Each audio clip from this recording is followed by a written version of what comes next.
we think we're going to find peace there. We are grinding and pushing and trying to get validated and trying to be seen and recognized and find success and hit numbers and do all of the things.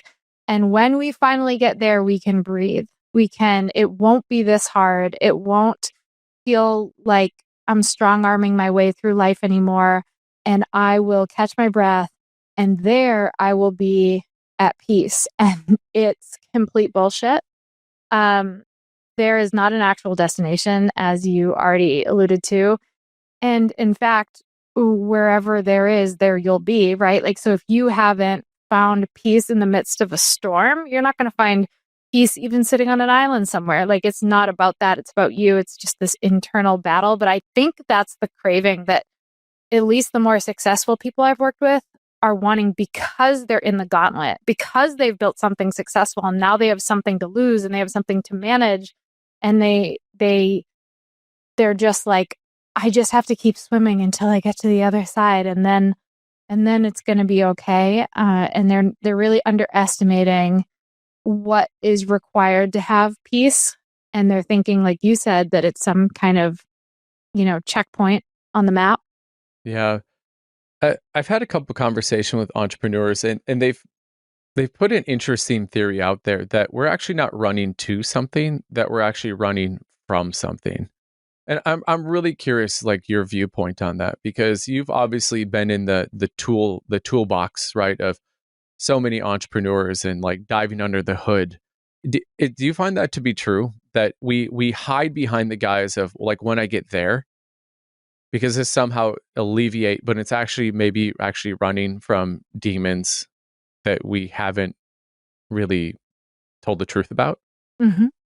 I think if we were all honest, and I'm lumping us all in together because we all face it at some point. I've never met anyone in, almost 13 years of doing this that hasn't experienced this, but their ego is often not even the co-pilot, just like the pilot, right? And it's not an awareness thing. It's not a conscious choice. It doesn't mean they're a narcissist. It means we're human and we all have an ego. And it's hard sometimes when you're trying to accomplish something or do something.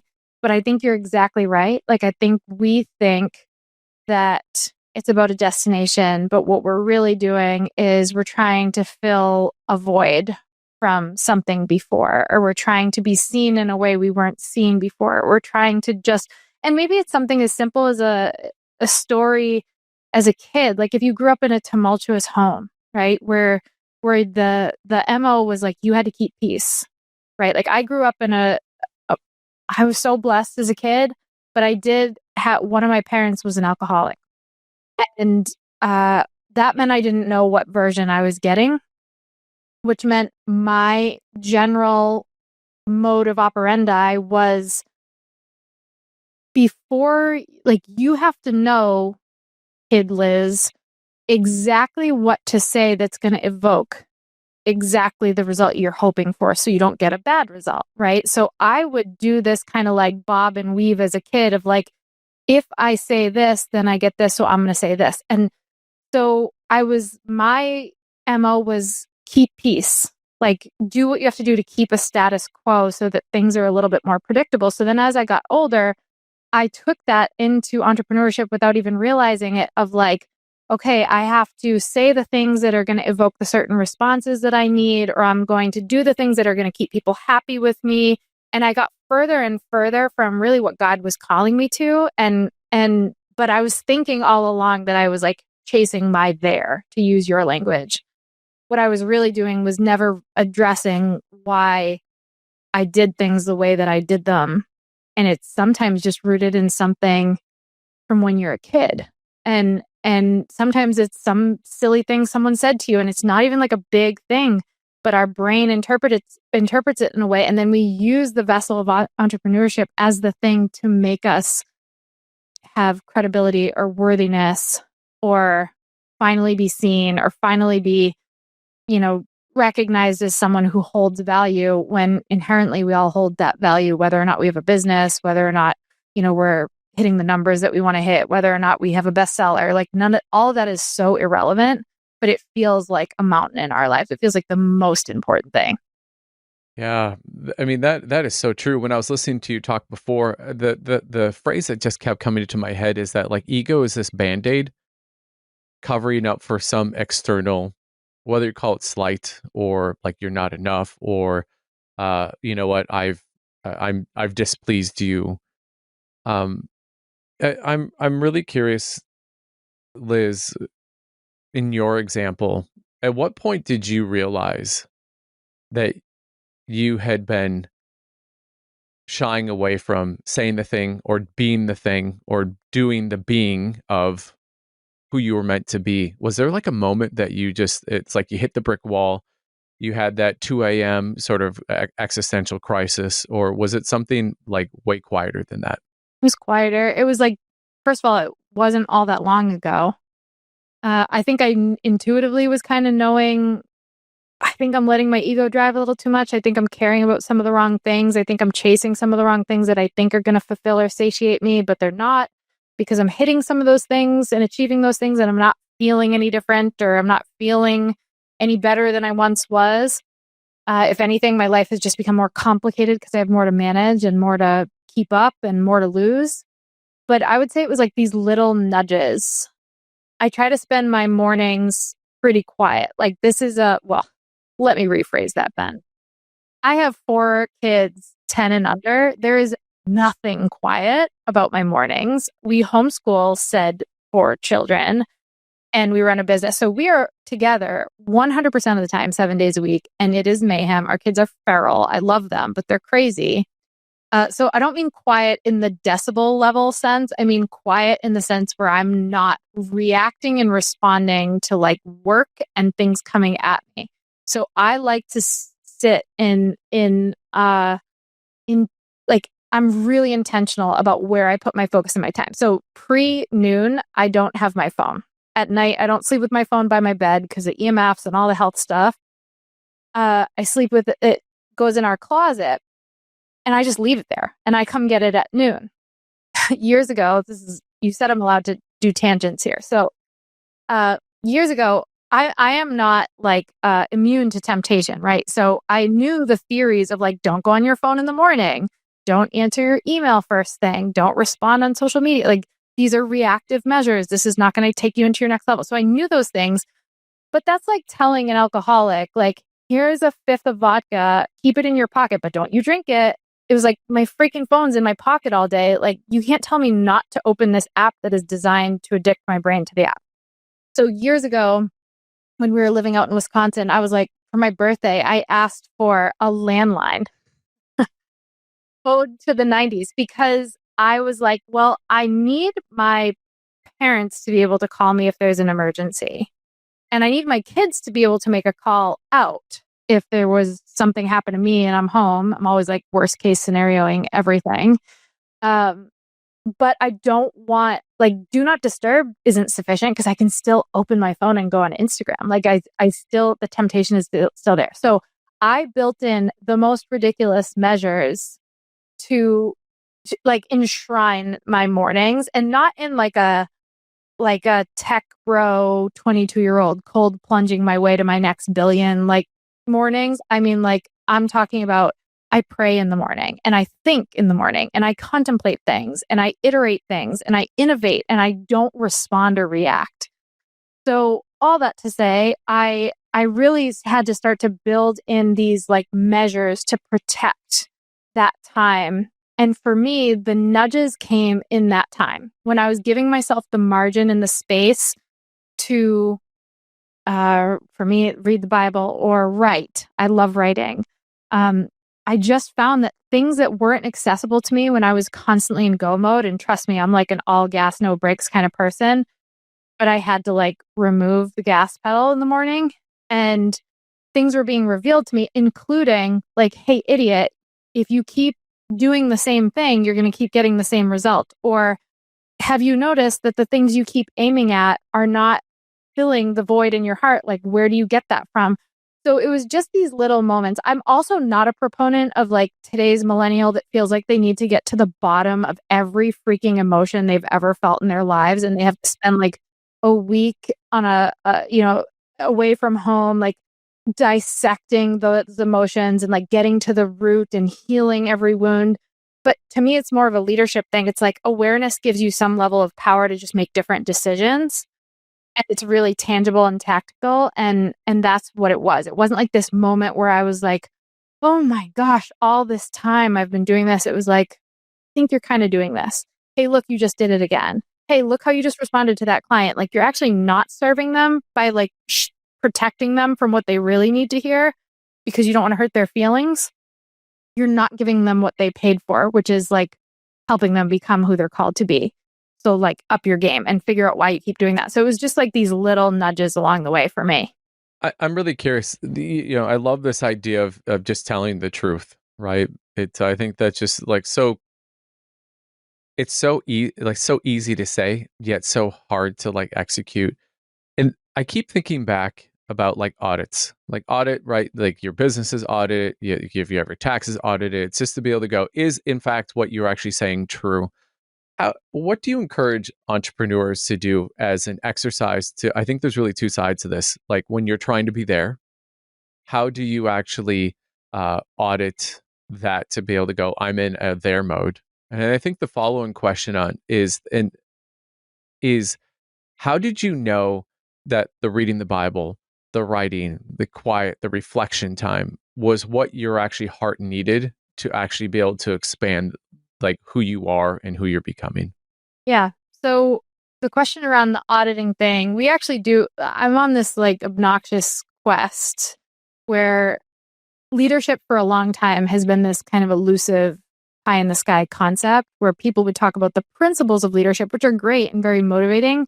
But when you then sit down at your desk and you're like, I got to be a better leader. I need to think like a leader. You're like, what the hell does that actually translate to in like what I'm doing or thinking or reading or not reading or writing or whatever?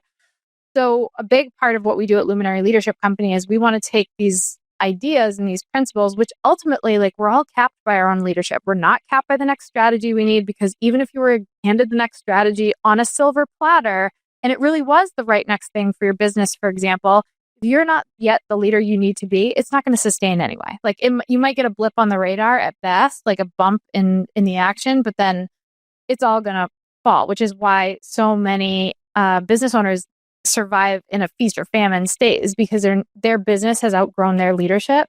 And it happens to every single person. It's not like a knock on whether someone knows leadership or doesn't. It happens to me all the time. It happens to John Maxwell all the time. It happens to like everybody.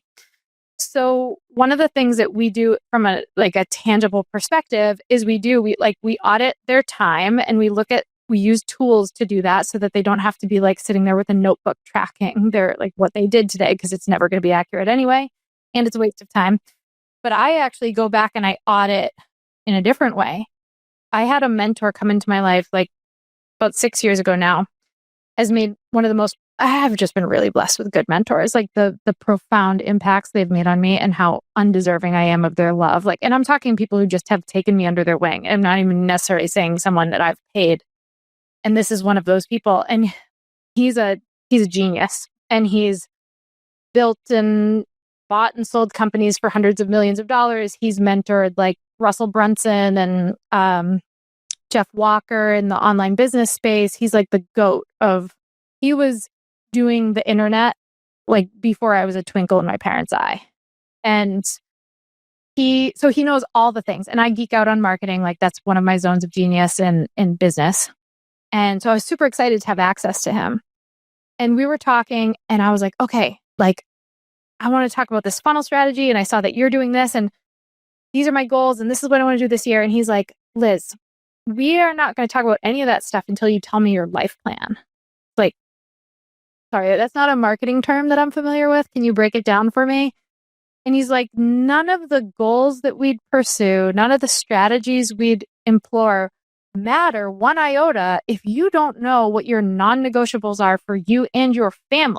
Like if you have a family, it is no longer your mission. It's no longer your vision. My personal opinion. It has now become, you've made the selfless commitment to make it a family vision and a family mission. And everybody plays a role on that team and you're pursuing it together. So if you don't know the non-negotiables of your life and the things that you want to enshrine into your reality so that someday when you're looking back on your life, sitting, God willing, old and gray on some rocking chair, like thinking back, you see like, oh, it was 30, 40 years ago that I started living my legacy in real time to ensure that that legacy that I hoped for was actually codified when I'm old and gray. So a lot of what we do is actually the tangible process of creating a life plan. And when I tell you, Ben, the resistance I get to this from some of my entrepreneurs in the beginning, because they're like, I run like a $20 million organization with like 60 employees. I don't have time to sit down and like write my visions for my life. I'm like, this isn't a vision board. This is like, you will F up your life so royally if you are not taking the time to tangibly, concretely determine what is precious to you and then make it translate in your days, not your months, not your years, in your days. Because if it is important to you, it shows up every single week in your life. And so that's a big part of that auditing process is like, are you actually tangibly living in congruence with what you pay lip service to, what you say you value, and what you say matters most to you? Unfortunately, most of the time, it's a wake-up call for people because they're not. And that's very normal. And I like to emphasize how normal that is because sometimes people feel really like the ego kicks in and then we get defensive and it's like, well, I was building it for my family, or I was only doing it so that we could, my kids don't have to take on debt for college, or like whatever the thing is. And it's like, that's fine. It's fine. But your intention of that and the impact it's having in real time are two very different things. And the impact is what actually matters because that's what people are remembering. That's what your legacy is, not what your intentions were. So how do we become intentional and make it tangible in how you live? So that's a big piece of it. Then we get into like the more strategic stuff around, it's not just looking at your time and how you're spending your time or your focus, but it's also like your energy and leveraging your energy. I know you do a lot with like health stuff to optimize your body. That's so key. I've suffered with Lyme disease and different things over the years that like, I know what it's like to operate on 10% function or less. And I know the gift of even like 50% of my brain working. I'm like, I'm legendary in what I can do compared to when I'm not functioning. So we do a lot of that. That audit is rather than going, tell me what you have spent. Like if I was saying budgeting, tell me what you have spent. Prove it. Show me your statements. Is you have outlined what is the clarity of what they actually want, and then comparing that against it. And I think there's two things that spin off of that for me. Is I think that God rewards those who are the clearest. People often will hide behind, well, if it was God's plan, and I vehemently do not like love that because I think God gave you a brain, and He also gave you imagination, and then gave you grit and fortitude to like wake up and actually take action. So I love that number one is that you're clearing the space for God, universe, like whatever it is that like that's coming from to happen. But even more so that is the genesis of where culture in the company, I think, is born. I don't know. How does that land for you? Because, I see leaders up there talking about like, and, it's all about this and we're this family, yet they themselves are actually not leading a life that they would want to follow. I think one of the best compliments I've ever received in my entire life was when we hired who is our current director of operations in our company.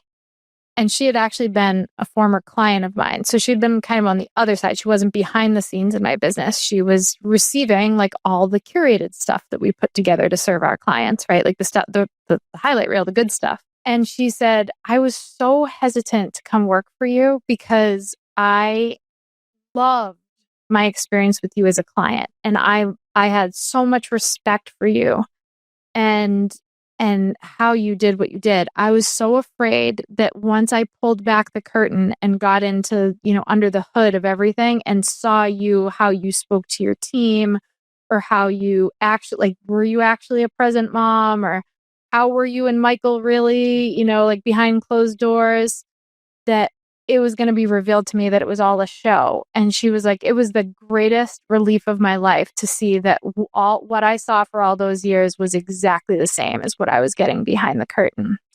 And to me, that was one of the greatest compliments because you're so right. I think as business owners, it's almost like what we do to our spouses, right? Like we know they're going to still be there. So like they get the dregs and they don't get the best of us.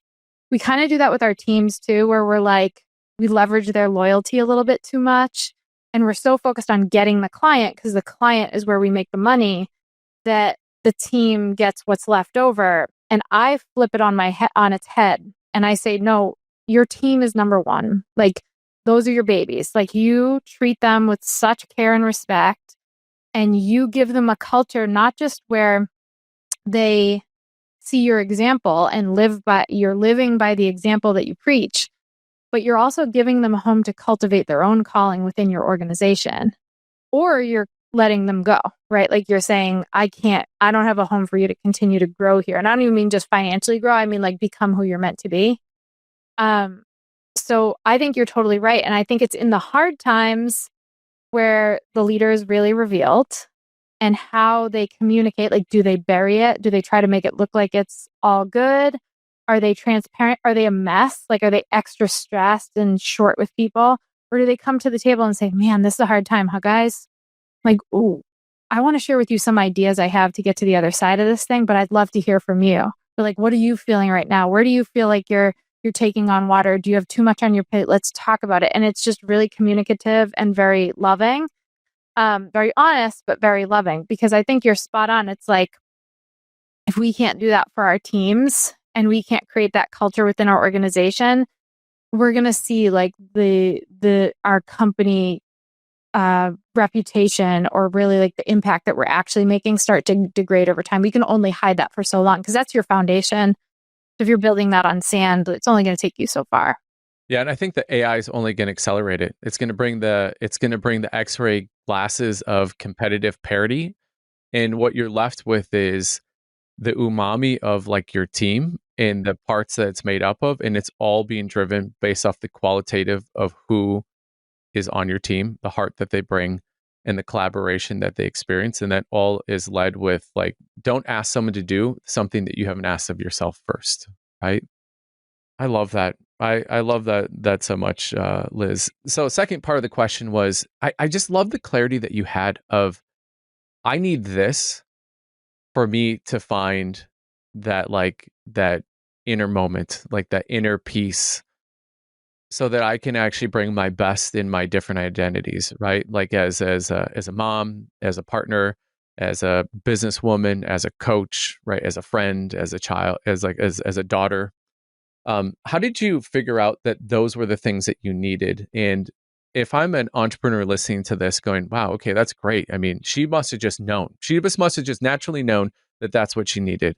How did you actually get clarity that those were the activities? Why don't you ask my husband if I just knew? Because I think he could very quickly be like, I'm sorry, but no.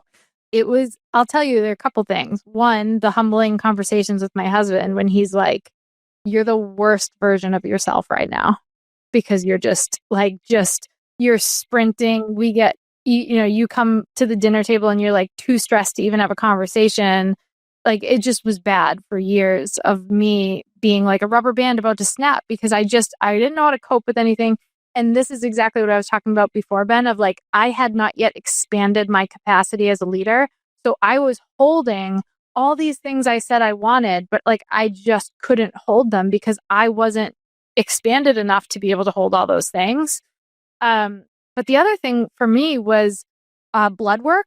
So I actually, and this is why we now incorporate this into our mastermind for our, advanced entrepreneurs, is because I have had multiple different health struggles over the years, over the last like 6 or 7 years. And I went in at one point and they're like, your cortisol is like, because I wasn't sleeping. I was just so wired all the time. And they're like, your cortisol is through the roof. And I always felt that way. Like I felt like a rubber band about to snap. I had no patience. I was just intense. I was stressed. I was just like, I wasn't handling with things well. I wasn't seeing things through like a clear leadership lens. I was just making reactionary decisions based on like what's going to stop the bleeding right now because I can't handle this feeling. And then a couple years later, when I could barely lift my head off the pillow and like my joints were all swollen and I was forgetting. I remember I went to the gas station literally 2 blocks from my house, and I had to call my husband and be like, I don't know how to get home. And he's like, Liz, you can almost see the house from where you are. I'm like, I don't know where I am. And I was having memory lapses. I'm like, oh my gosh, am I like, do I have dementia? What the hell's going on? Well, then for more blood work, my cortisol was almost like non-existent. They thought I had Addison's disease because it was like, your cortisol is so dangerously low.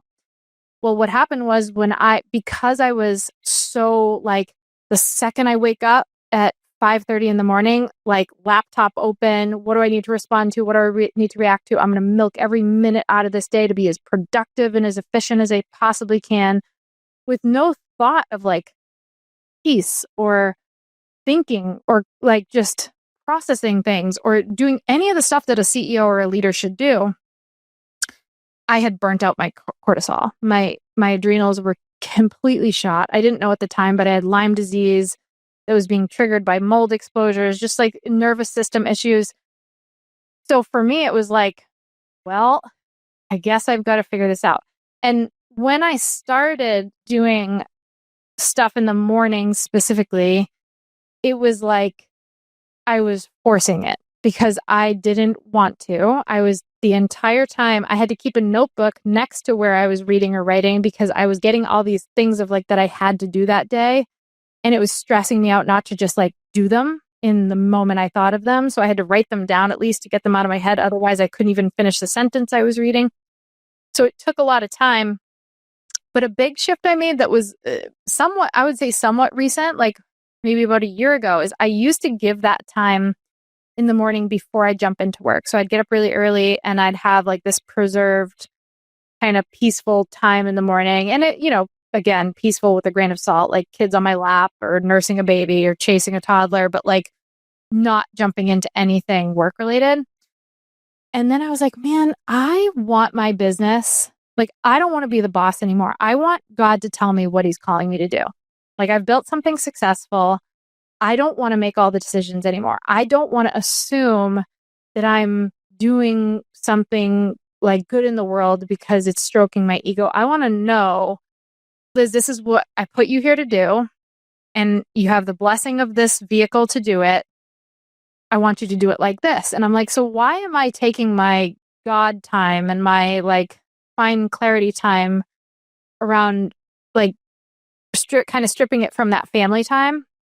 So I actually started carving out some of my work day, like the start of my work day, like during the hours I would normally be working, which to me are usually very precious, right? Like I'm like, I want to work every second I can work. And I was like, that is my business meeting with God. And I started really sitting down in the mornings during work hours. And it was strategic. I was like, I am respecting this time as though it's a meeting with like my top client. Like I would never miss it. I would never disrespect it and only give like half-ass it. Like I am sitting down and I am dedicating this time and I'm being in that frame of mind. That has changed my business and my life probably more than anything I've done in the last handful of years, both from like a centering myself so that I see things clearly and I make choices from a place of like an elevated vantage point, but also with great clarity and peace that I'm not just doing what I want to do or what feels good. I'm doing what I'm called to do, which isn't always what you want to do in the moment, but it is what you're meant to do, right? So that's been huge. And again, so there was a evolution. Like it wasn't like one day I sat down, I started doing the morning thing and it was all well. It was like, I felt like I was going through detox. It was terrible. I'm like, I hate this. I just want to go work and get stuff done. And then I started to see what was coming. Like it was bearing fruit.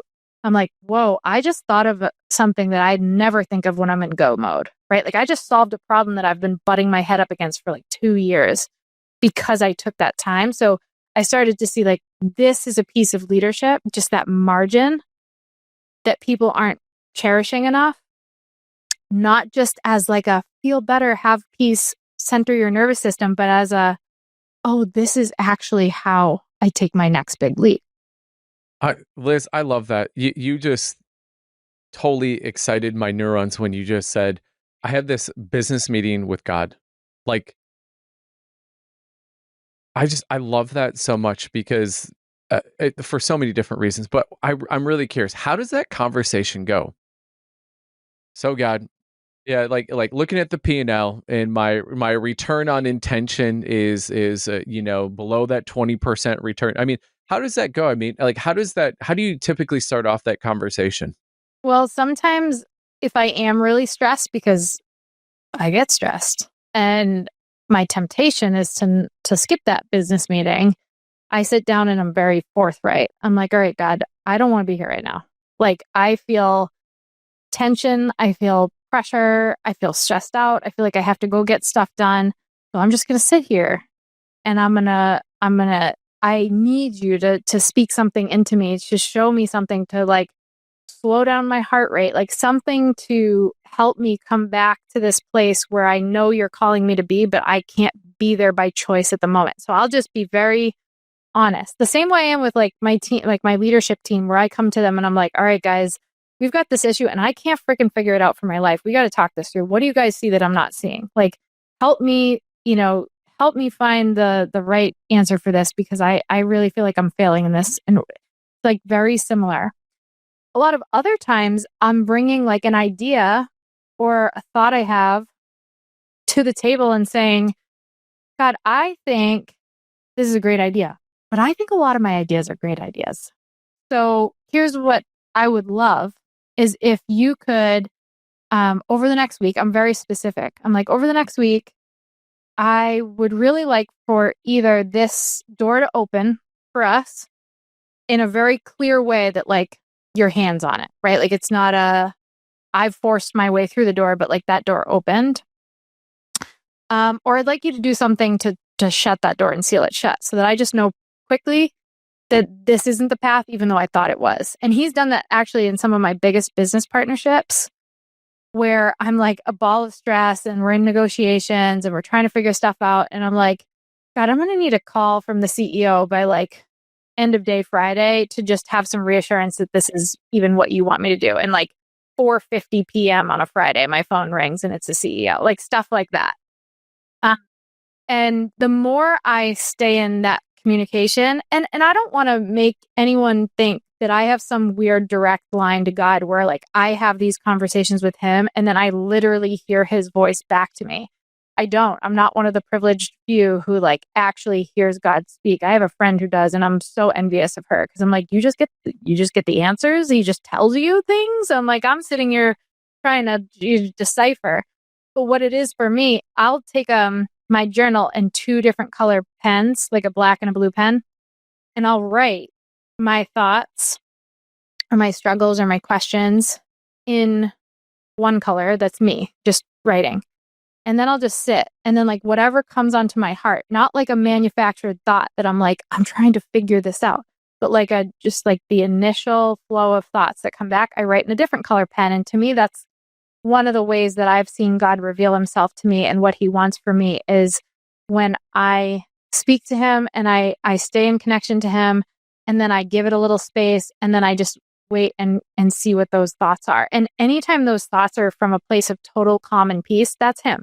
If they're more anxious or like trying to figure it out, it's not him. That's my head again. And that often gets in the way. But it's different every day. I also have this tool that I use. I create a lot of tools because I'm just useless without things that I can pull from to make myself more useful. So I'm like, whenever I hit a wall, I'm like, what do I need right now to get from where I am to where I want to be? Oh, I would need to be asked these questions. So I started creating what I call clarity prompts for leaders to help gain that clarity a little more quickly in congruence with what, God's calling them to. So that's a tool that I use in the morning sometimes when I sit down and I feel like I'm totally brain dead and I've got nothing. I'm like, I don't even know what to pray. I don't know what to say or think. I just pull out those prompts and I just start writing. And that helps. That helps me like connect in that way and see things not from like a manufactured forced angle, but more of a like, flow or overflow of what he's speaking into me. Yeah. Can you give some examples of like what those clarity prompts would be? I mean, my guess is they're so simple that they're profound. Yeah, I have them. They're sitting on my desk. Let's see. I'm going to find you some of my favorite ones. Where in my business am I betraying my own beliefs to chase results? And what would it look like to stop doing that starting today? Oh, I need things like that to ground me. Because here's the thing. You know how we were talking about there earlier? yeah. For me, I don't know if this is true for everyone. I think it's true for most. I think the illusion is that someday we'll get there and we won't have these struggles anymore. It's just not true. So it's a daily choice. The same way like marriage is a daily choice, right? Like you have that honeymoon period, but then like you have a million kids and finances and stressors and this and disagreements and whatever. I mean, not Michael and I, because it's perfect. Everything's perfect. Of course. Yes. Yeah. Um, but everybody else, they have their struggles and they have to choose every day. Like, I am choosing my marriage today. Like, I'm choosing to love my spouse in the way that I vowed I would love my spouse today. Um, or, with our health, right? Like, yeah, I want to eat the pizza. You better believe I want the pepperoni pizza, but I'm choosing today that I don't want to feel like crap tomorrow and the next day. So I'm choosing the salad and the steak because that to me fuels my body in the way that I want to feel. So it's the same thing for this kind of stuff of like faith or clarity or leadership. It's like, no, there isn't a destination. It is a new integration of who you're choosing to be every day to continue to remain that person and become the next version of it. So I use tools like this. Another one that's big, like speaking of team, I like to make sure that I'm doing a good job as a leader of continually galvanizing my team around our vision and mission. Because a lot of times what we'll do is we'll say it once a year ago, or we'll slap it up on the wall in the office, or we'll mention it like at a team retreat or something, and then be like, why 8 months later are they not convicted in this anymore? So I'll add, one of the questions is how clear is my team on our core belief and can they articulate it without hesitation? And what can I do as their leader to deepen their connection to it?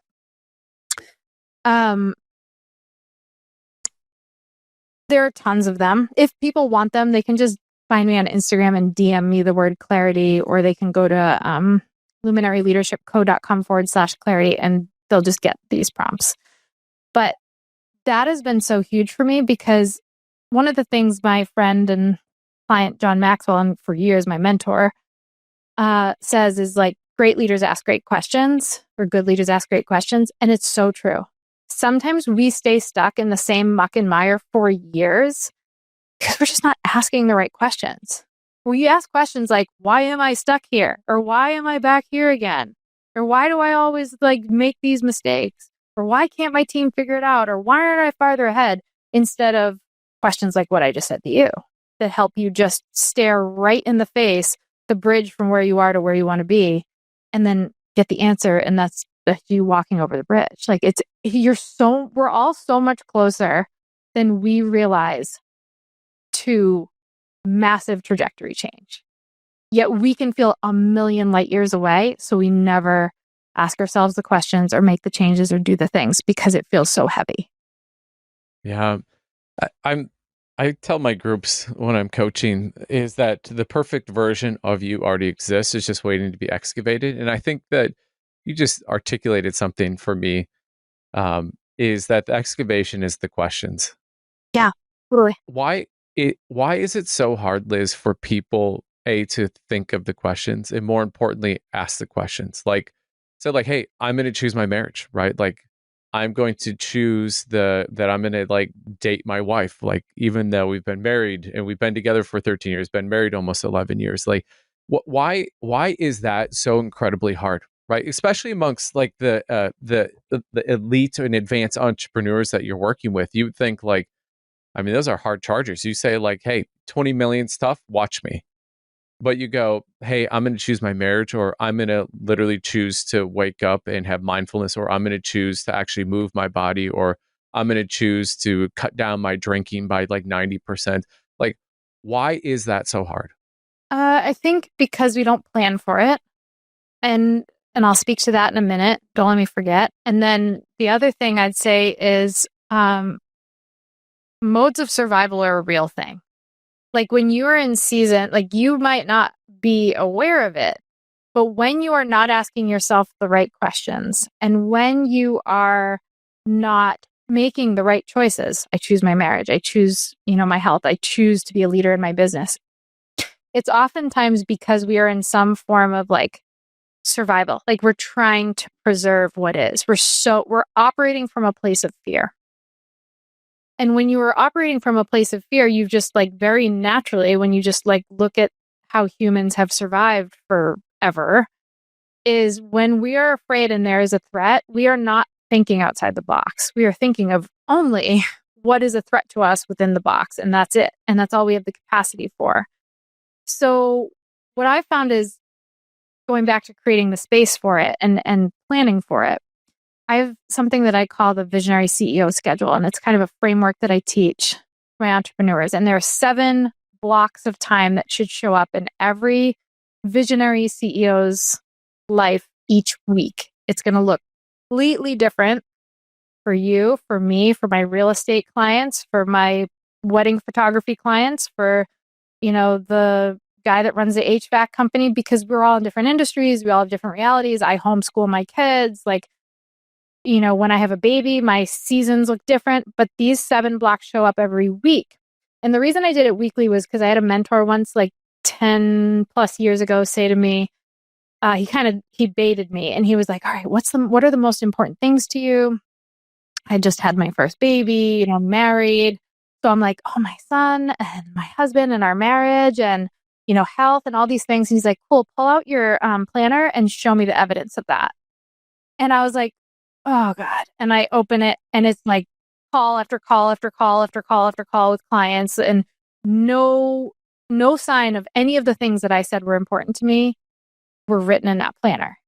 And I was like, but I do them. Like once I check out of work, like that's time for my family. He's like, yeah, but you're not planning for any of that. Like you just wait, you just see what happens in that time. You're just not taking a call during that time, but you're not like intentionally leveraging that time.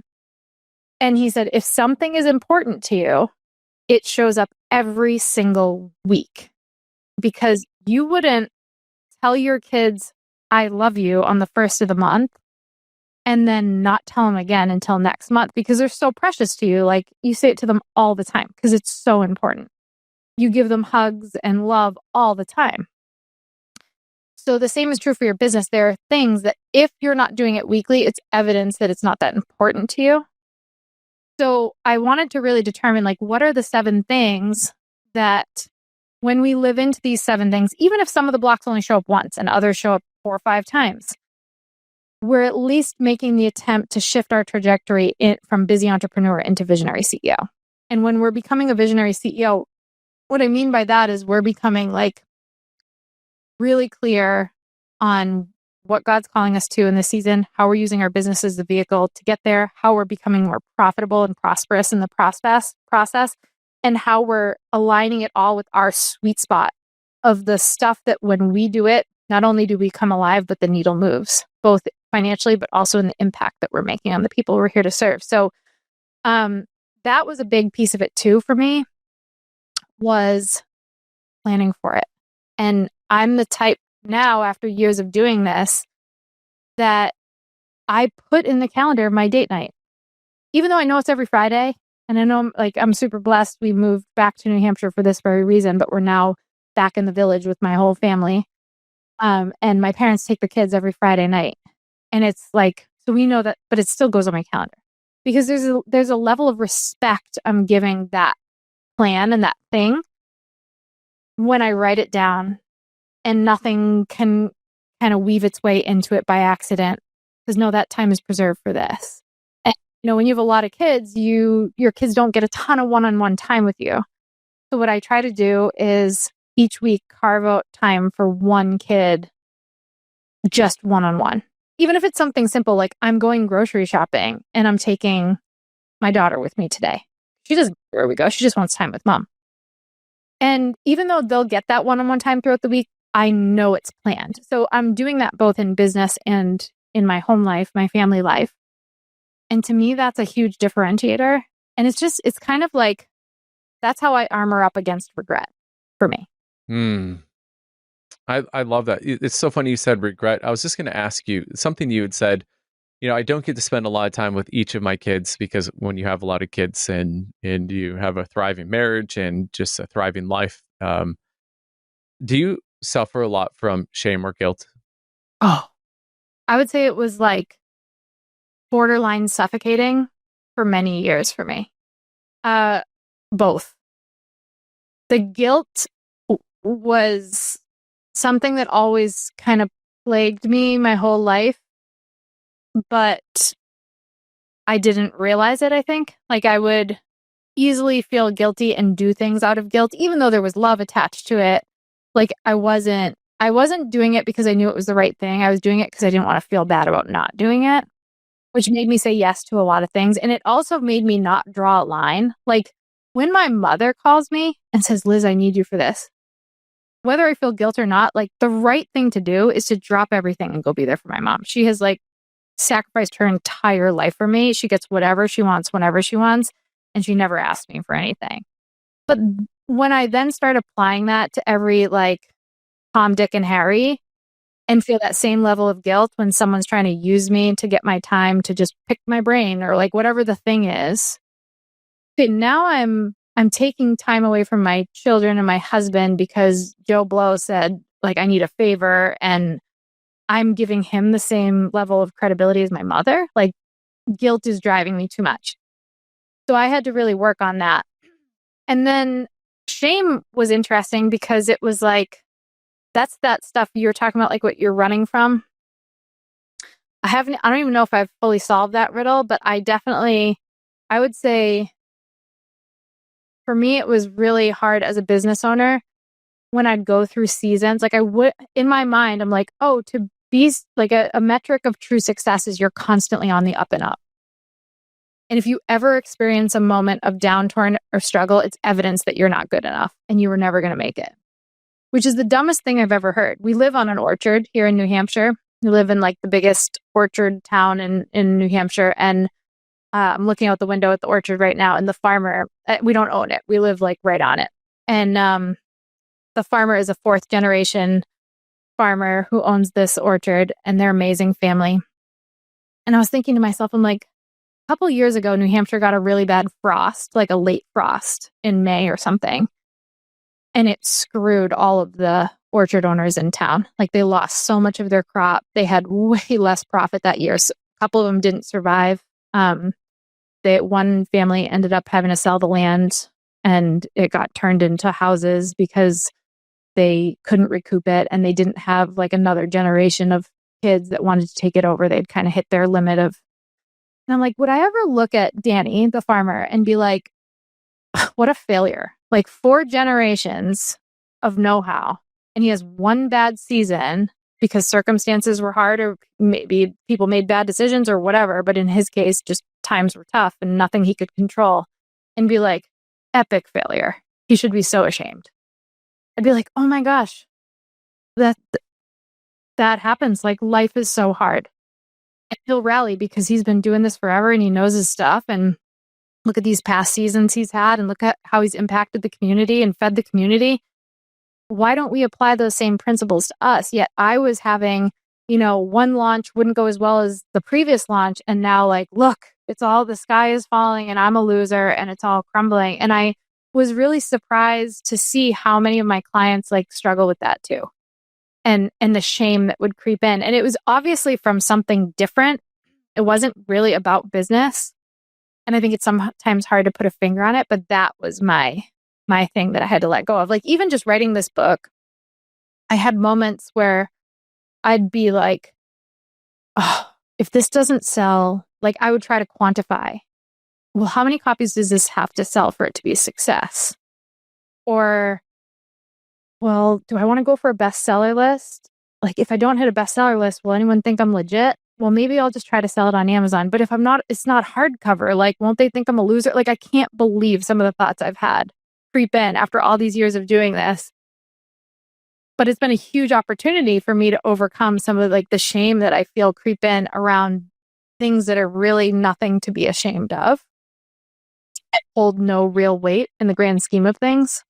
Do you think that guilt and shame are just indicators, going back to your question, of food that needs to be questioned. I mean, do you think, I mean, how does that land for you when I say that? Because I love all your examples, because I think that guilt and shame are real, and they are, like, even the most confident people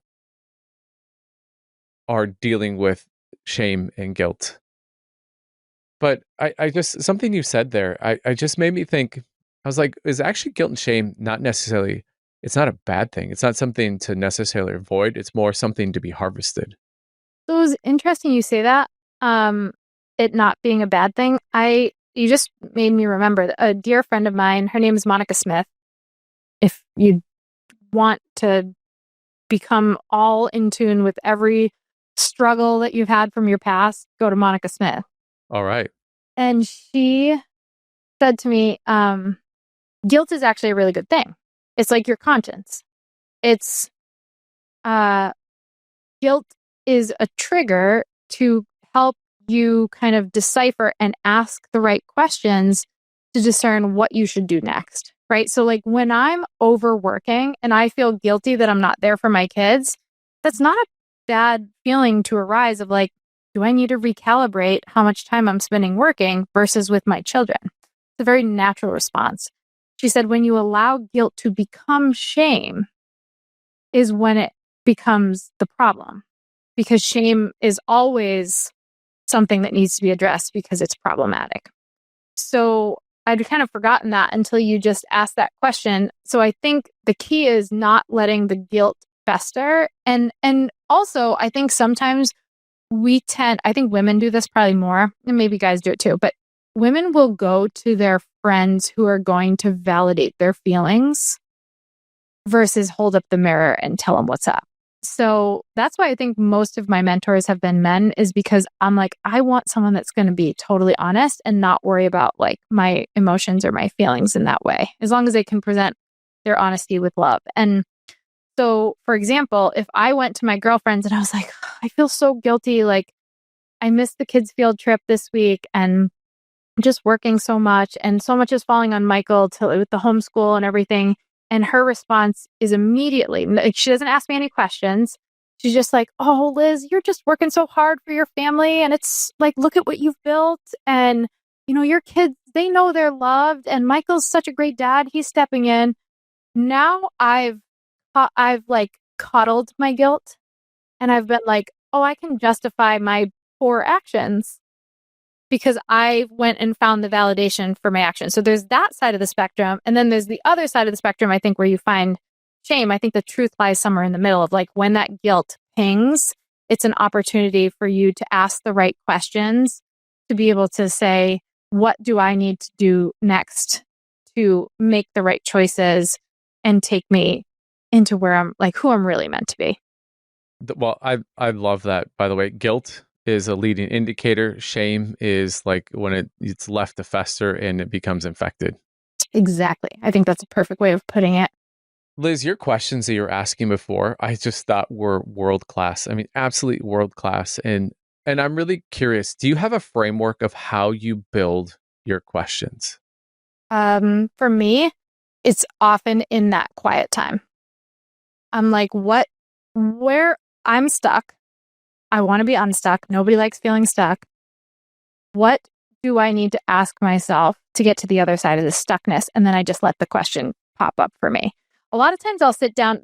I'd say the easier way to do it. So that's how I do it for myself. And then I often see that my clients are struggling with the same things. And then I will hand them off to my clients and they say, yeah, this is super helpful for me. But then on the other side of it, I will also find it easier sometimes to go to my clients in their struggle and in their pain. And I write down the questions I find myself asking them. I think that probably just comes from years of being in that role. And then I create those frameworks or create those templates of like these questions. When I asked these questions, the light bulb went off for them. When I asked these questions, I saw the pressure release valve just hit and they got clarity. You know, when I presented these questions to them, they kind of thought for a minute and then they came back to me 2 days later and they're like, I finally see it. Now I can do this, or I finally see why I've been acting this way in my business. You know, it was something from 10 years ago that happened to me that I've been holding on to. And I had so a lot of it is like what I need for myself. But oftentimes I find it a little easier when I can identify like what's the need for my client, because now, you can't see the label from inside the bottle all the time. So when it's for someone else, you have a little bit more clarity. You're like, here, let me tell you. It actually says ingredients are this, and this. Well, I love that. I think I heard someone, an engineer client of mine, had said in engineering school they learned the 5 whys. If you ask why 5 times, you'll actually get the clarity. I'm curious, when you are doing the question asking, whether it's to the client to be, here are the questions I would want, or even for yourself, when you go, what are the questions I need to answer? Do you find that it's like it's one question deep, it's 3 questions deep, or do you find that there's like a rhythm to this, that usually within 5 questions you have narrowed it down to like the question? So we do the 7 levels of why, same premise. I find that really helpful when someone's doing it for themselves. So we teach people how to host their own like visionary days or visionary CEO retreats, like where they're super productive. I shouldn't say productive, where they're very Clear. yeah, super clear, very prolific. And those days are meant to drive the business forward into a new trajectory. So it's not time for busy work or getting things done, or it's like innovation and iteration and margin and thinking and all of that. So when we're teaching principles like that, I give them tools like 7 levels of why, because if they're sitting alone and they have to be able to peel back the layers themselves. When I'm working with them, it's really about their posture. So like are they in a posture of receiving when you're going to say something that might be hard for them to swallow, or are they not? If I see they're in a resistant posture, and all I mean by that, I don't mean like they're saying things like, yeah, but, or I already tried that, or I know, like very human things. We all do it. But when they're in that mode, I don't push for multiple levels, because then it's just painful and it's not productive, and we don't really get the clear answers that they're actually seeking. But when I notice they are open to it, that's where I might like peel it back a few times. For some of them, it's one question and like the lights come on. Yep. For others, it's different. And it probably just depends on like both the person, the moment in time that I'm talking to them, and like if and how they're ready to receive something. And then on top of that, like what the circumstance is about. Sometimes when we're talking about something that's a lot of times when I'm working with people, they are the problem. So that's often very difficult to receive. Like I'm not going like, your marketing copy, like we could clean this up here, and like, okay, cool, I'll go tell my copywriter who wrote it and they'll fix it. I'm saying the way you handled that with your employee is why you're facing this struggle again 6 months later. And they're like, it's a me problem. So as long as they're willing to say like, it's a me problem, help me see it, what can I do? We're golden, and we can usually get there pretty quickly. When they're not, I'll even tell them, hey, I can tell you're not in a mode to receive this right now. I'm going to give you this tool. I want you to go sit with it and see if you can get a little closer to a place where you are open, so that we can follow up on this conversation. And then I'll give them some prompts that sometimes when they're on their own and when you're alone, you feel less shame. Shame is usually something that's like you think reflected back to you. And it's not always, the case when you're just sitting by yourself. So sometimes if they're given those prompts in private, they can get further along, and then we can meet further down the road and get there a little quicker. Liz, what are 3 prompts? I don't want you to give all like the whole house away here, but what are 3 like best practice prompts or questions that you would ask to help someone for themselves, like get in the mode to receive? Oh, that's a good question. Well, one is a pretty, like, I think somewhat humbling one for people of like, am I showing up as the leader I claim I'm becoming, or am I showing up from a place of fear? And they can just kind of answer that question themselves, because it's a very binary choice, right? It's like, I'm either showing up as the version of myself that is going to get to the other side of this thing, or I am failing to do that, and I'm holding on to something, my ego, comfort, whatever. And sometimes that's enough to like shake them out of it. Not always though. Yeah. Okay, so that's like DEFCON 1. That doesn't work. Let's go to DEFCON 2 here. You want to know the craziest exercise I give people? Yeah, I do. It's they either love it or they hate it, depending on how much their ego is driving the train. I did this for the first time years ago when I hosted a mastermind, and it was a particularly like ego-driven group. I feel like over the years, I feel like I've gotten my messaging right, that I attract way more people who are like down to earth, even if they're crushing it, like they're down to earth, they're family first, they have faith, like they're open, they want to grow, but they don't need the private jet to feel significant. Like, but this particular year, it was not that. And it was about 30 entrepreneurs, and we were at this event down in Tampa, Florida. And the exercise was this. They thought this was the whole exercise. I said, I want you to imagine that, God willing, many years in the future, come the end of your life, you pass away. And I want you to, and you've lived a full life and you've done what you're here to do. I want you to write that eulogy, like of what your family and friends would say, right? Like, how do they remember you? And people are like writing so feverishly, like some are getting emotional and tearing up, and they're really into it. And they're writing about how like their kids, they raise these incredible kids, and their kids just remember mom or dad as someone who just loved them so unconditionally and showed them what's possible in life. And their spouse is so grateful for all these years married to them and all those kind of things. So they write this whole thing, and we give them like a long time to write it. And I'm like, okay, great. Put that one aside. Now, today is your last day. There's no buttoning things up. There's no calling anyone to round the edges. There's no getting forgiven, being forgiven, or asking for forgiveness or giving forgiveness. Nothing. It's done. You're kaputs. Now, write the eulogy that's true.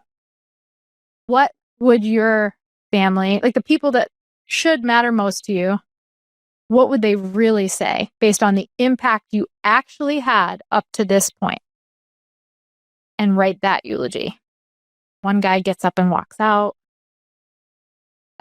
Other people are sitting there just kind of like staring. A couple of the women are just like sobbing, because it's just the moment that they like realize that there's a big gap between who I think I am and who I think I'm living as, and the legacy I think I'm creating, and who I really am. Now, the major blessing in this exercise is not that I just got to like take them down a few pegs and be like, ha, gotcha, you aren't that great. It's that now we have evidence, like, exactly what's in that gap. That version of you that died at 85 years old, you called that person out and you loved who that person was based on the eulogy you wrote. Like, you did all the things and you preserved all the relationships and you impacted all the people and you loved everybody so well. And now you have evidence of where you are. You've dropped the pin. This is like MapQuest days, right? Like, we know your starting destination and we know what you want your end destination to be. Now we have direction. Live into the gap. So then we go into prompts and questions of like pulling out all of the things from that first eulogy that they loved about themselves, and they loved who they became and all of that. And then we take that, and over the course of the time in the mastermind, we're actually taking those things and we're making them tangible. They show up in their schedule, right? Like when I talk about that visionary CEO schedule, like those kind of things are getting put in there when they think about it from the angle of their business and the impact they left or the legacy they left through their business. We're making sure that what they're pursuing in their business is actually a vehicle to take them into that version of the story. Because the problem is, most of us don't ever take that moment of awareness to ask those kind of questions. And then we wake up one day at 60 or 70 or 80 and we're like, oh my gosh, I totally messed this whole thing up. Like, this wasn't it. And now I have to try and use these kind of like precious years to fix all the messes that I made as I, wrecking balled through life thinking I was doing something profound or that was, it's not that it's all bad. It's just that we don't have that level of intentionality. So that one usually brings them to their knees. But what is cool is the ones that get it, their lives change forever. Wow. What a gift. What a gift you give them. Have you always been like this? I mean, where's the genesis for this like passion to cut through the bullshit, this passion to be able to go, don't hide behind like I'm doing this for like these greater purposes, like I'm this hero or heroine who is coming in and saving, like my family's future because of all of like this time and effort I'm putting in. Like, where was the genesis of this for you? I never knew anything else, not because of who I am by any stretch. It is simply the world in which I was raised. Like I give 100% of the credit to the family God chose for me in my mother and my extended family. I come from a very big, massive Arabic Italian family. My grandparents, their parents, immigrated here and started lives here and grew this huge family in a very tight area. And we get together every Sunday. And I watched my grandfather in his law office, how he ran his law office in a very, very impoverished city in Massachusetts, how he would take any and everybody in and he did so much pro bono work. Like I didn't understand how we were still in business because I'd work there in the summers or my high school was right down the street and I'd walk over after school and I'd work there a few hours. And it was really just like, he just wanted to get time with me. So he'd like pay me to eat lunch with them and answer phones. But I got to be a fly on the wall of how he treated people. And I remember one time, like it was one particular season where he, like person after person was coming in and they all like, I would balance the checkbook and every week I was balancing these like $500 checks. And I'm like, they're all going out. Like he's the lawyer and he's writing checks to all these people. And another person would come in. Most of them didn't speak English and they'd speak to my grandfather in Spanish and he'd say, okay. And then he'd write them a check and they'd leave. And I'd be like, I called him Jiddo. His family's from Syria. I'm like, Jiddo, what is going on? Like you are literally just writing anybody off the street a check. And he's like, Elizabeth, I would rather if 100 people came in here and 99 of them are taking advantage of me, but I gave one of those people the $500 that gave them a leg up and changed their family's life. Like it was worth every penny that I spent on those other people. So I witnessed things like that as just normal.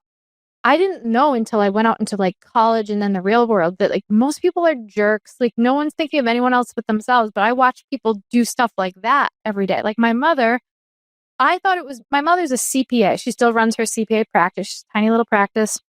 She owns it. So a lot of my days after school, I'd be sitting I would go to her office because with babysitters, like I just was in the business with my mom and it was fine. And I'd, color and, draw as she's doing her thing and clients are coming in.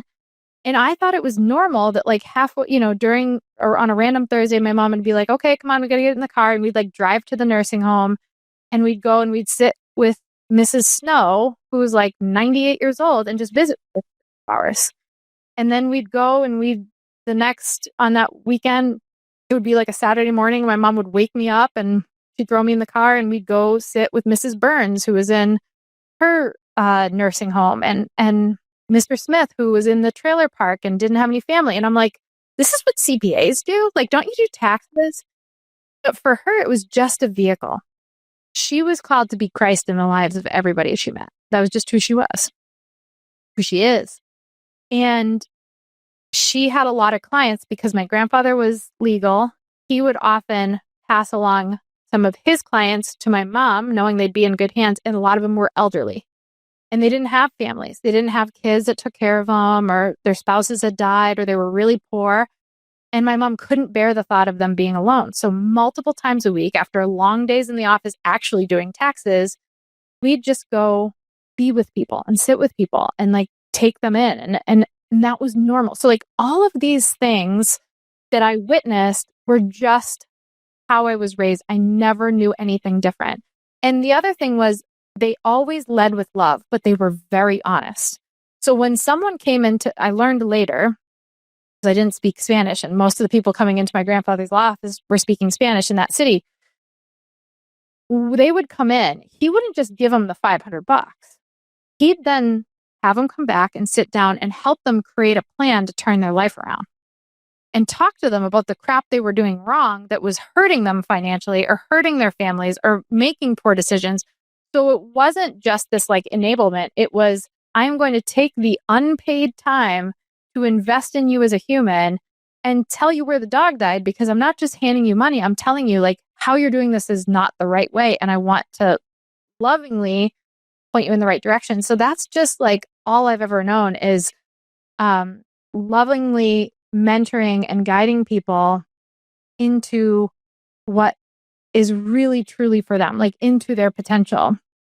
And the cool thing was it was through so many different vehicles. Like my mom was a CPA, my grandfather was a lawyer, my uncle's a chiropractor. Like they're not psychiatrists, they're not social workers, yet they were doing the work of those kind of people.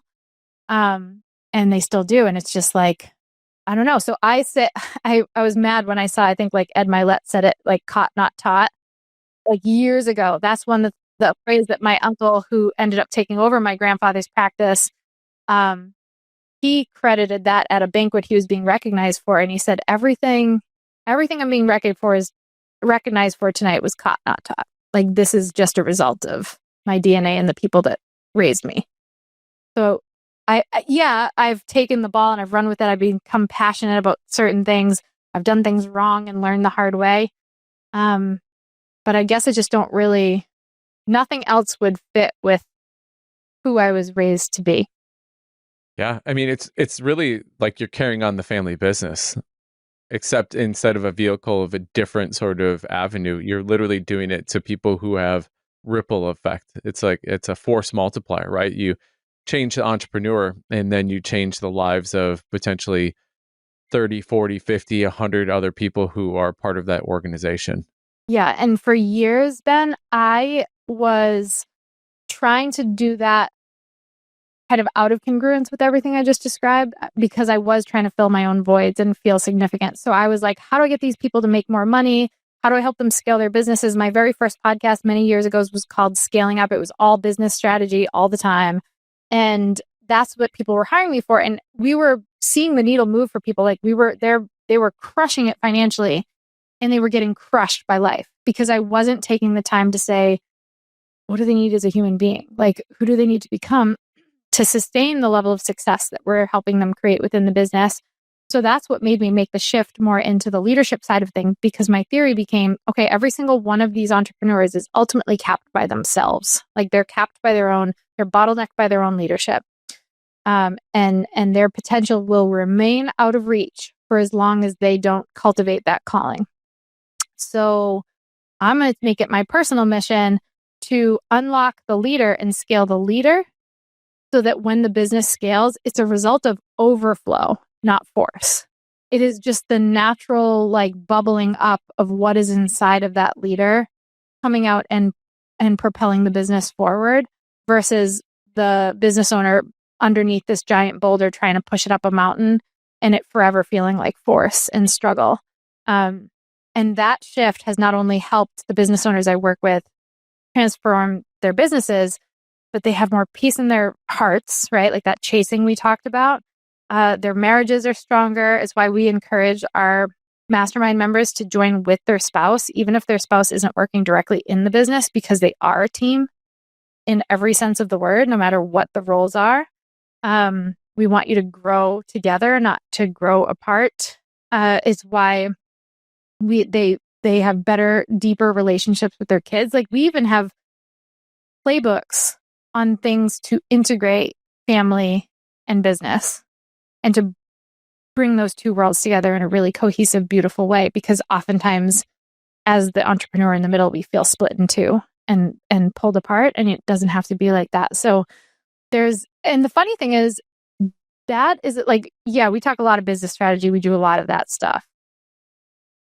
But the things that make our people like really lean in and be like, do you have the cheat code for that? It's like when we talk about marriage struggle. It's when we talk about like a kid that seems to be getting bullied at school and you don't know what to do with it. When we talk about, the entrepreneur who's like, I don't think I've eaten something healthy or worked out in like 6 years because I feel like I've told myself I don't have time to do it. It's that kind of stuff that people are like, these are my actual problems. The business comes naturally to me. But when I unlock these things and who I need to become in those areas of my life, that naturally overflows into the growth of the business. It's so interesting because it's the business problems that feels like you're actually solving the problems, but it's actually by focusing on the things that actually really matter, that is actually solving, that's evergreen. I love that you are building foundation that makes things inevitable. Mm-hmm. Because regardless of would it really truly be a failure if they're living their best life, their health is their best life, their marriage, and let's just face it, one of like the cheat codes in marriage is your sex life is awesome, right? Like in there, and you're like all the cylinders are, your kids are thriving, and you don't hit your actual revenue goal. Yeah. Like, is that really losing? Because that sounds strangely like winning. If you're feeding your family and all those other boxes that you just talked about are checked, I would say it's massively winning. I know so many people who, for the sake of being able to say they run a 7-figure business or an 8-figure business or just had a 7-figure launch, they're not even taking home money. Like they've had to pay to make those illusions look like reality. And it's more important for them for their life to look a certain way than to actually feel a certain way. And that has been one of the most freeing things for me over the last year is I want a life that feels better than it looks. And I want a life that is honest. And I want to have a crap revenue year and have all the other things feel great and be like, it's all good. We're just fine. Like I want that stuff not to matter. And the cool thing is once you make it not matter, it starts to happen naturally. And you're like, well, I guess I can have both. Do you remember, did you ever read, I think Green Light with Matthew McConaughey's book? And in the beginning, he talks about how, he does Dazed and Confused, and he's like, oh, I've arrived. And his friend who he's crashing on the couch basically says like, he's like, well, when do I get an agent? And he's like, whoa, hold on. Like, you need this too much. And he said in Hollywood, when you need something, people can smell that on you from like a mile away. And he says like, go to Europe, do your motorcycle thing. And he comes back after he's burned through most of his money and totally just chill. Like he's not really worried about anything. He goes, now we're ready to go. And that's a lot of what you're talking about that you're creating for these entrepreneurs is not having to need it. Sure, you can want it, but not having to need it for validation, for the value and worth. And it's like it creates like a siphon effect of like, well, now that you don't need it, here. It's so true. It's about having a business that gives more than it takes, which is going to be different by definition for everybody. But I think we get to this place where if we're being honest, we're like, is this giving more than it takes? Or have I allowed it to become a bit of a beast and it's taking a lot of what matters most to me? And am I willing to finally admit that there is no there and there is no someday? And that if I don't consciously choose to do something different now, this will remain my reality, but I'll be a lot more depleted in the areas that are not, can't afford to be depleted, like marriage and kids and health and faith and all of those things. 10 years from now, like, will I be still saying, I just got to get to the other side of this tough season? Or conversely, it's also like, for me, it was, you've been saying you're called to write this book for 10 years. Like, what are you waiting for? That's the premise of the book. It's called Your Big Next. And the premise is God is calling you into something greater, right? You have to release the busy work of maintaining what is, and you have to take the leap into your life's work. And that can still be through the same vehicle you're in now. Like I said, my mom was a CPA doing all these kind of things. So, but it's about the awareness and the choice, and then deciding what it looks like tangibly to do that differently. And the cool thing is, like, your big next can look so different than someone else's. The hard part about writing this book was that it all worked out for the best. But one of my employees, she was my previous director of operations. Loved her, been with me for years. She helped me cultivate so many of the things that we've built. And then one day she came to me as she was reading the manuscript, and she's like, "Shit, Liz, I think I know what my big next is." And I was like, "What? Tell me." She's like, "God's calling me to be home with my babies while they're young." And I was like, "Dang it. Should have never written this book." But what happened was, I knew that it was my job to cultivate that in her. Okay, go. And within a week, my current now director of operations, former client, reached out, said, I'm looking to shut my business down and come work alongside someone that I believe in their mission. And it was like a seamless integration. And she was perfectly poised for our big next of the things that we were doing that we weren't doing in the season, when we had the skill sets of our other director of operations that was perfect for that season we were in. So, like, it's so different for everyone. It's not always I read the, what is it? 10X is Easier than 2X. Loved that book, but it was missing a couple of key things for me, of like that calling and that congruence and the family element and the like. I believe there's a whole chapter in my book about how calling is not always just what you want. Like, that's the same plague that our society faces today around feelings. We let feelings drive the train. They change like every other minute. So do wants. But a calling, it's like, it's sacred. It stays. It outlives the hard times, right? Like, it doesn't get crippled underneath the pressure of life and circumstances, but wants or feelings do. And so I loved the premise of that book, but I was like, how do we take this and turn it into something that's going to speak to the heart of the entrepreneur who isn't just here to 10X to 10X, like growth for the sake of growth, money for the sake of money. Useless, completely useless. Write that eulogy about if you, God forbid, died today. That's what it looks like when you chase money for the sake of money, or growth for the sake of it. Growth, it doesn't matter. Yeah. How do you define calling? Like, I mean, truly, like, it's a calling when, fill in the blank. Like, well, believe it or not, I have a framework for this. No way. I'm telling you, I'm like, it's annoying because I have had to create these for myself, because I'll ask those kind of questions. I'll be in a season where I'm like, well, I don't know what my calling is. Like, I don't know what God's calling me to in this season.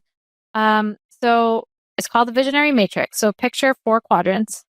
Most of us live most of our life. I'm speaking specifically to entrepreneurs, but it's pretty universal, in the quadrant that is both easy but heavy. And I'll explain that. So what I mean is, we grasp at low-hanging fruit. We're like, all right, profit margins are down. This offer would allow us to generate more cash right now, so let's launch that. This team member, like, I don't have time to like hire somebody or onboard somebody, so like, I'll just do it, or we'll just keep that person that we know isn't really the right fit. Like, all the things that keep us in reactive mode. But then when we think about them, like, it has such a weight to it. We're like, I don't want to keep signing more one-on-one clients and live on calls for the rest of my life. Like, that feels really heavy. I can do it in my sleep. It's really easy money, but like, it doesn't feel good. It's not right. I know this team member isn't the right fit for the long term and where we're going next, but like, I'm just too burnt out to figure it out. So that's the easy but heavy quadrant. There's another quadrant that is the ideal, and that we do a lot of work to help shift people into. And that's where they find their big next. And big next is really just like that discernment and clarity around your calling in alignment with your sweet spot. Like, what are your innate gifts that you could do all day that ultimately are the thing that will drive profit the most, with what you want to do in the world, like what the market is calling for, and how you serve the way you serve. That quadrant is hard but light. So it's challenging. It's the thing like writing the book. When I was like, do I self-publish? Do I hybrid publish? Do I find a publisher? Like, how do I do that? How do I pitch them? What, do I need a pitch deck? Like, do I need a PR team? Oh, am I going to go on a book tour? I don't want to be away from the kids. Like, I'm like, this is hard. I've never done this before. This is a really big challenge. But when I think about it, and I think about that idea or that thing coming to life, there is a lightness. Like, I get lifted up. I get even just talking about it right now, like, I'm energized. My heart rate goes up a little bit. I'm excited. I'm passionate about it. Like, that means something. And we avoid that quadrant because oftentimes those are the things that are not reactionary. They're not screaming the loudest. They're not urgent. They're not going to get us the quick win today. Like, I spent a year writing a book that paid me nothing. You know what I mean? Like, it hasn't launched yet. So I didn't end up going with a publisher. So I didn't get an advance. So I had to justify, which is really hard to do as an entrepreneur when you're pretty maxed out and don't have a lot of capacity. I'm going to take time away from the things that do produce for me because it's easy, and put it towards something that is hard for me to do but is taking me into what's next for me. So we use that as a discernment tool. There are two other quadrants, but we want to stay away from them, generally speaking, anyway. And I break them all down, but the idea behind it is that helps us identify that calling in this season. The other thing I like to remind people about pursuing their big next is, one, the most important thing is the pursuit. Sometimes God calls us to something just so that we can become who we need to become. Literally, we might get called into something and fall flat on our face in the pursuit of it. That's okay. It's not about the destination. It's not about the win. It's not about the money. It's about who we become in the process. Sometimes we're guided to something in this season because it opens up a door that's going to prepare us for next season. So I think a lot of times people mistake like my purpose in life. Like, what was I put on this planet to do? I don't know about you, but I don't want that kind of pressure, assuming I have to figure out this one thing I have to do.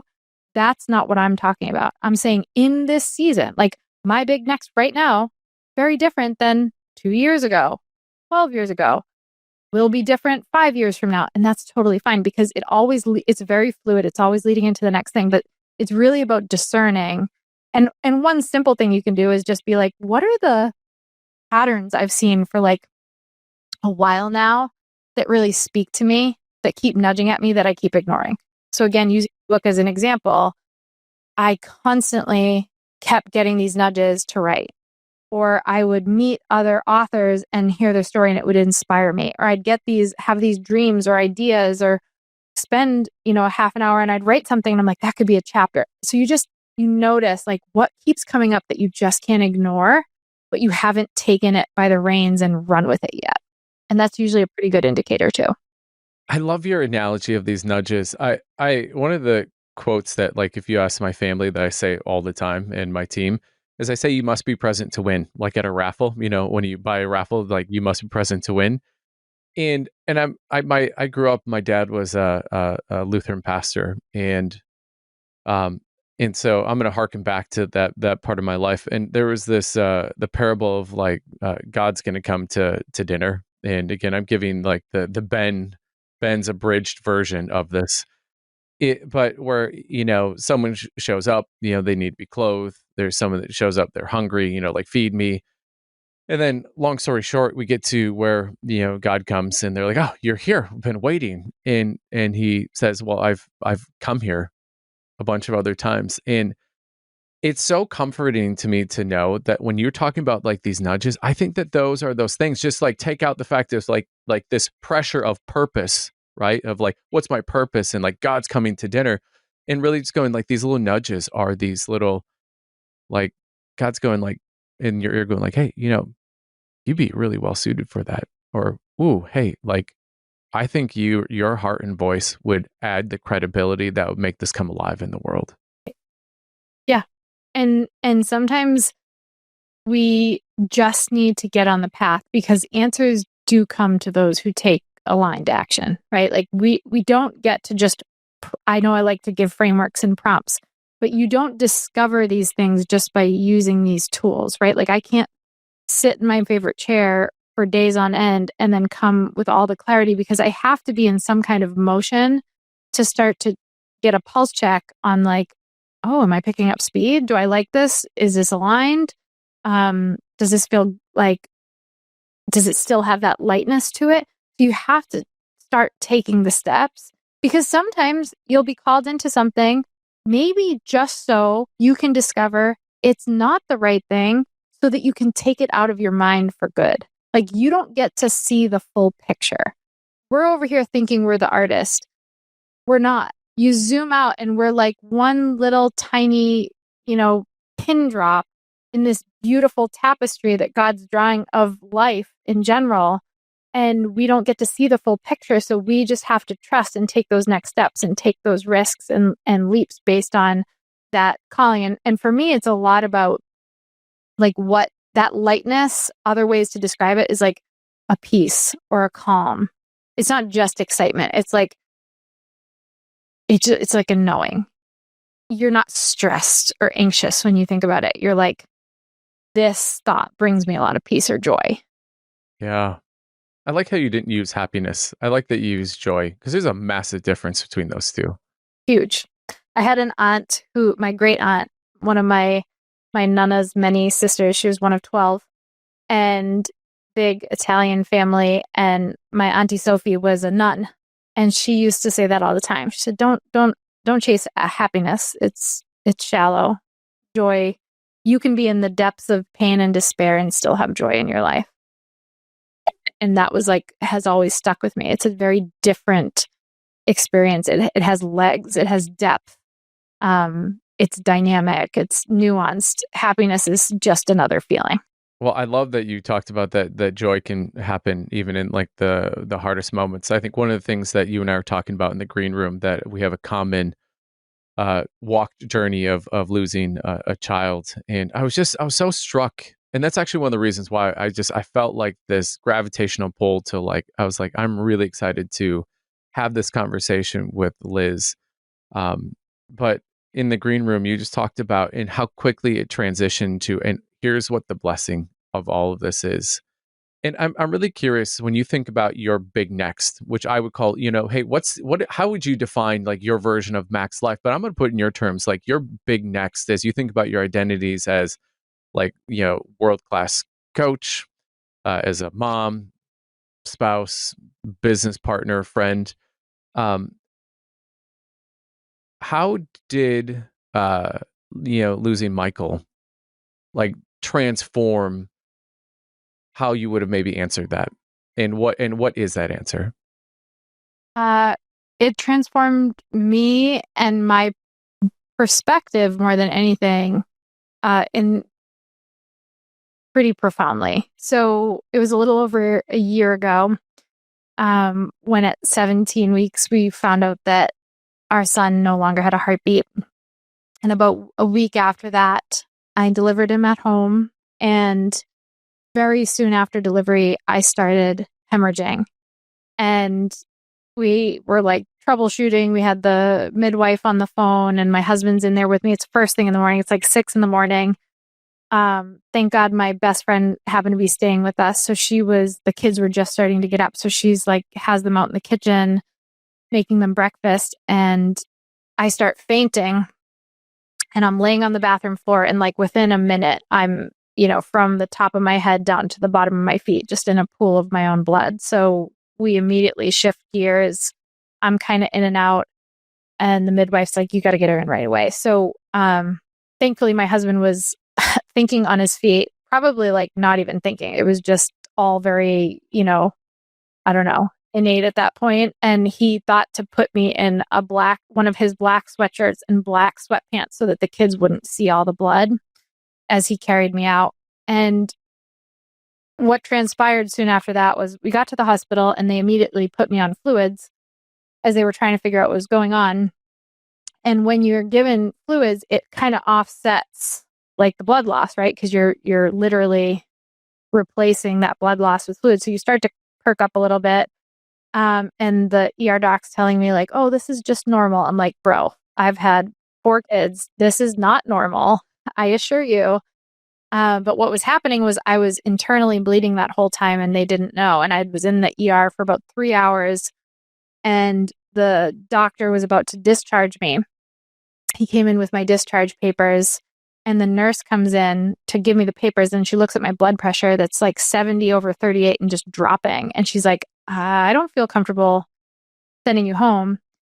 And so she thankfully went against her boss's orders and went above him and called the OB, which they should have done from the second a mother comes in after having a miscarriage.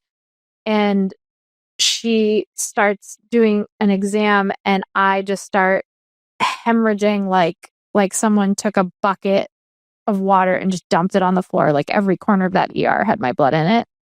And everything was happening really rapidly. But we were at this little county hospital on a Sunday morning, which we were trying to avoid like the plague, but everything happened so fast. We lived pretty rurally in Wisconsin. So no operating team on staff. Hadn't found a match for my blood. So I was just a sitting duck. And there was no reason I should have survived that. That was like, when you talk about a miracle, it was a miracle. The OB after the fact said, there's no reason you should be here. I lost 60% of my blood volume and around 30 to 40% is catastrophic. You usually don't survive it. And on top of that, we're trying to figure out what do we do now? Because they didn't have that team in. They didn't. So I'm just saying to my husband, like, you just got to pray over me at this point. Because at one point he opened the door to call, like kind of frantically, because I just said to him that they're going to let me bleed out on this table. Because the staff just like all disappeared. I think they were like panicking. And he opens the door to call the nurse and he hears the nurse say like, what do you mean 30 minutes? She doesn't have 30 minutes. And that was how long it was going to be till the anesthesiologist could arrive. And I was just begging them. I'm like, just billy club me. I'm about to pass out anyway. Someone's got to do something. You're just going to let me die? Like, I've given birth. Operate on me. I'll be awake. Like, chloroform me. Is that a thing? Like, we're trying to think of everything we could, which obviously they couldn't do any of those things. And thankfully, ultimately, the operating team arrives. And they ended up having to give me a massive blood transfusion. And so best case scenario, I was going to come out with a hysterectomy, but the 95% likelihood that I wouldn't survive the procedure, they couldn't even put me all the way under because my blood pressure at that point, once we had gone another hour and a half, was so dangerously low, they couldn't risk putting me under. So I was kind of in this in-between state. And so when I woke from that, you're kind of hit with the reality of like, I just lost my child. And everything had been fine. Like 2 weeks prior to that, I had heard his heartbeat on the Doppler. We'd already seen him on the ultrasound. Like everything was great. And I think I'm so blessed, like 4 healthy kids prior to that. So that hadn't been my experience. And I just remember, well, first of all, I wake up in the maternity ward, which means right in front of me is a sign that says like, mama's only job today, like cuddle baby and nurse baby and rest, because that's where I had to be to recover. So it's like you're hit with the reality of your loss, but then hit with the magnitude of your mortality. And at one point in that chaos in the ER, I pulled they had the bed tipped upside down so that like trying to keep me conscious. So my head was down like by the ground and my feet were up in the air. Like the bed was just tilted. And I pulled the OB over like down by where my head was. And I said, am I going home to my babies? And she's just starts crying. Like, well, that's not a good sign. And she says, we're going to do the very best we can. So after I came to, I don't remember if it was the next day or a couple days after in the hospital, I remember saying to my husband, I am never spending another minute of my life doing anything that is not in alignment with what God's calling me to do, period. Not in my home, not in my business. If he tells me to burn the thing to the ground, we burn the effing thing to the ground and we celebrate it. Like, I don't care. I'm not doing anything. And so for the next month, I was so weak. I couldn't like get myself to the bathroom. I couldn't even sit up. I mean, I'd lost all my blood volume and had this massive transfusion, and it was plus grieving. Like, it was a disaster. And I was so humbled because I'd never hit the brakes on my business in all the years that I'd run it. So blessed to have a team that picked up the baton. But I will tell you this is how crazy it is. My team member, one of my leaders on my team, Katie, one of the most remarkable people I know, she was in the hospital. She was on her 9th week in the hospital. Her water broke at 20 weeks pregnant, which we all know babies don't survive at 20 weeks. So she was in the hospital and had been living in the hospital because they were daily trying to keep her from going into full labor. She had like a small leak in her fluid of like the amniotic sac.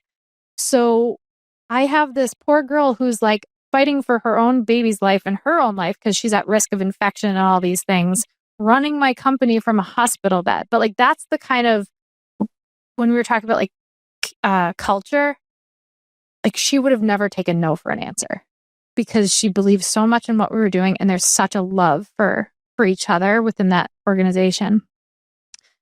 And so I was really met with this moment of great clarity, not in the way I would have asked for it, but in the way I was served it, of like, everything has been stripped from my calendar. I have no obligations but to lay here and think.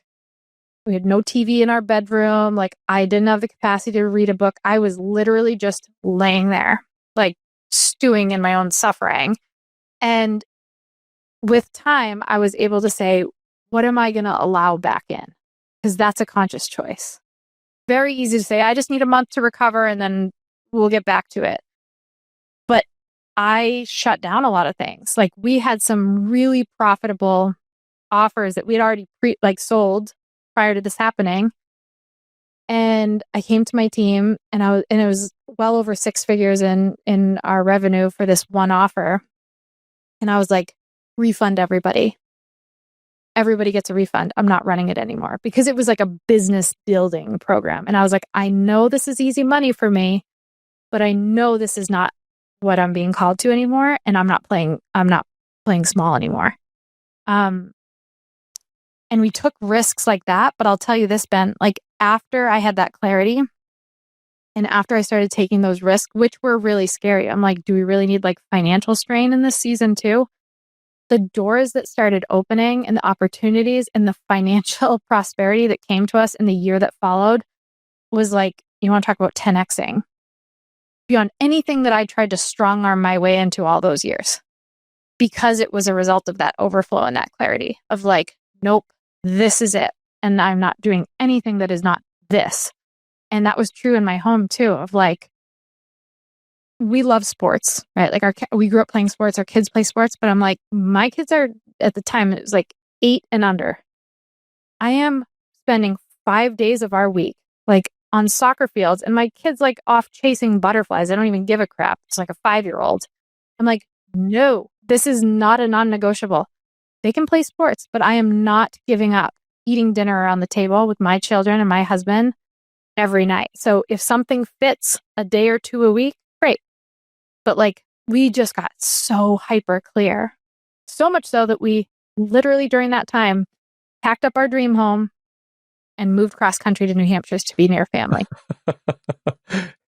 Just add another additional stressor in that season. A worthy stressor though, because we were doing life without the village. I grew up in a family where like my grandparents and my aunts and uncles and my cousin, there were blurred lines between like the nuclear family and the extended family. It was all just one, just culturally, that's how we grew up. And I was like, I don't have that here and I don't want to do life like this. And then we get back here and now it's like what I had as a kid. And I'm like, I mean, I was ready. I was like, I will move into a cardboard. Why? I don't care what we move into. Thankfully, we have a wonderful home that we love. But I was like, the house is not the non-negotiable. The people, the way we want to do life, the culture, the values, like that's what we have to chase. That's incredible. That is an absolute incredible story. Liz, so what is your big next? You kind of hinted at a little bit. What is your big next? You wrote this book. You obviously had this, like, I'm going to call it an annual retreat with God after your blood loss moment. That was a long in-depth business meeting. That was a deep dive review. Yeah. So what is this? What is your big next? Well, for me, my husband and I were literally just talking about this the other night on one of our date nights, of capturing the essence of how we want our home to feel.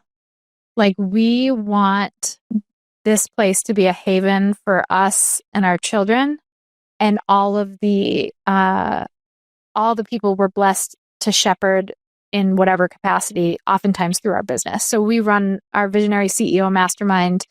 We have multiple events a year for them, and we host multiple events a year at our home because we want to break bread with people in our home. We want them to see our kids. We want them to know, like, our home is open to them to come and cultivate that next level and that big next for them. So a big part of it has been like a pruning season of like what needs to go away to make more space for that, so that we're doing it very much in alignment with, like, not just taking on more, but we're making space to create that feeling in our home of peace and joy and connection. Like, to me, family outside of faith is like the most important thing. I want my kids to be like just absolute army together in life. And are we doing what's required to shepherd them in that? Like, are we creating environments that allow that, or is it just we're going through our days? So that's a big piece of it. I'm also due with our sixth baby in October, which means Congratulations. thank you. I'm getting plenty ahead on all the things because I want to. I've been like craving holding a sweet little baby for so long. I am so excited to be in that season again. So making space for that. And then the book is also supposed to be birthed in October, which I'm sure will bump the date because that would be a little bit too glutton for punishment, I think. But the book is a big thing because it's already opening a lot of doors. So staying really true to our non-negotiables is important, because it's very tempting to say yes to a lot of things because they're becoming available. But I don't want to do that. I want to live in alignment with what I just wrote 200 pages on. So all of those things, but like, it's a big season of like family. But the biggest thing on my heart is, how are we creating the spaces for other people to embody this too? And I'd say the biggest way we do that is our Visionary CEO Mastermind, because we pour everything into the people that come in. We keep it really tight because I think, like, behind every busy entrepreneur is a family that deserves more of them. And we really want to give them a home to create that margin and that profit and that prosperity and that freedom that they've been fighting so hard for, but is only on the other side of unlocking themselves. That's amazing. That's amazing. Liz, I want to say thank you for being on this, I don't even call it podcast. I mean, this was like truly like a master class in the idea of what does it mean to be a human being. If people want to know more about you, they want to follow you, they want to like know where they can order your book that's coming out, like what are the details? Yes. Thank you for asking. And thank you for having me in this conversation, because the only thing that would trump it is if we were in person so we could continue it after the recording. Oh, I know. I want to go to your family dinner. This sounds incredible. Yeah. You darn well better. We love having people here, and as long as you can handle the heat with all our kids around, you'll be golden. Love that. Yeah. My podcast is Your Big Next. Go figure. We rebranded to align with the book. So if they come subscribe there, that's where I have a lot of in-depth conversations, and also bring a lot of these frameworks to life in a way that's applicable to the lives of the people who need them. And also, I'm on Instagram at Liz Hartke, and if they DM me the word clarity, I'll send them those prompts.